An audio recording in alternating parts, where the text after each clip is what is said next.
নতুন নির্বাচনী মৌসুমে দেশের রাজনীতি যেন পারিবারিক মিনি ড্রামায় পরিণত হয়েছে।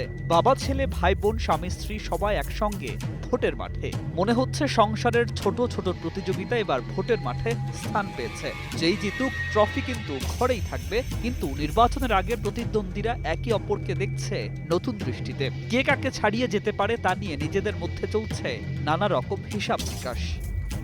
তো নতুন এবং ফিরে আসা গ্রাহকদের জন্য নগদে চলছে ক্যাশব্যাক সহ প্রতিদিন হাজারো উপহার জেতার সুযোগ। হবে আশা আর ফেরা, সারপ্রাইজ সেরা। নোয়াখালী ৬ আসনে এনসিপির হান্নান মাসুদের বিপরীতে দাঁড়িয়েছেন তার বাবা আমিরুল ইসলাম।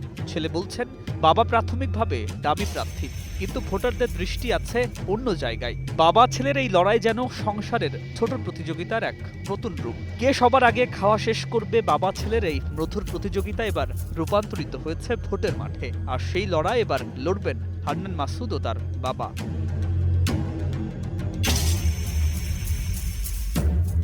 এর পরের ব্যাটেলটি আরও বেশি ইন্টারেস্টিং। স্বামী স্ত্রীর নিত্যদিনের প্রতিযোগিতার মধ্যে নিয়মিত একটি বিতর্কের বিষয় বেডরুমের মশারিটি কে টানাবে। এবার সেই বেডরুমের প্রতিযোগিতা ভোটের মাঠে এসে ঠেকেছে সাবেক স্বরাষ্ট্র প্রতিমন্ত্রী লুৎফুজ্জামান বাবর এবং তার স্ত্রী তাহমিনা জামান শ্রাবণীর মধ্যে। নেত্রকোনা ৪ আসনে লড়াই করছেন তারা। তবে এখানেও ভোটারদের একটি বড় প্রশ্ন, ভোটের লড়াইয়ে যেই জিতুক ট্রফির মালিকানা কার অধীনে যাবে। এ বন্ধন তো প্যার কা বন্ধন হে, জন্ম কা সঙ্গম হে।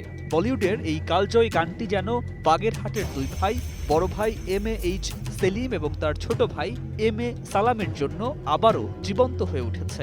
এই দুই ভাই এবার একই আসনে লড়ছেন। বাগেরহাট 2 আসনে তারা মুখোমুখি। তারা দুজনই বিএনপির মনোনয়ন চেয়ে ব্যর্থ হয়ে স্বতন্ত্র প্রার্থী হিসাবে সোমবার বিকালে জেলা রিটার্নিং কর্মকর্তা ও জেলা প্রশাসকের কার্যালয়ে পরপর মনোনয়নপত্র দাখিল করেন। নাটোর ও গোপালগঞ্জের একই পরিবারের 2 সদস্য স্বতন্ত্র প্রার্থী। নাটোর 1 আসনে ভাই বোন ফারজানা শারমিন ও ইয়াসির আরশাদ।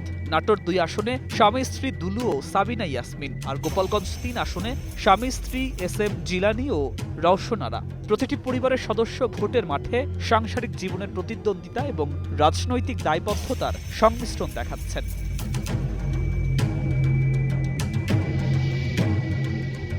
ত্রয়োদশ জাতীয় সংসদ নির্বাচনে দেখা যাচ্ছে ভোটের মাঠ শুধু রাজনৈতিক লড়াই নয়, পরিবারের ভেতরের ছোট ছোট প্রতিযোগিতার বড় রূপ। সকাল থেকে রাত পর্যন্ত যারা নানা বিষয় নিয়ে জটিল সমীকরণের সমাধান করেন, এবার তারাই নামছেন ভোটের সমীকরণে একে অন্যকে ছাড়িয়ে যাওয়ার এক লন্ডন ডার্বিতে। ম্যাচ যেই জিতুক ট্রফি ঘরেই থাকবে, এটাই সবকিছু ছাপিয়ে সাধারণ ভোটারদের কাছে সবচেয়ে আগ্রহের কেন্দ্রবিন্দু।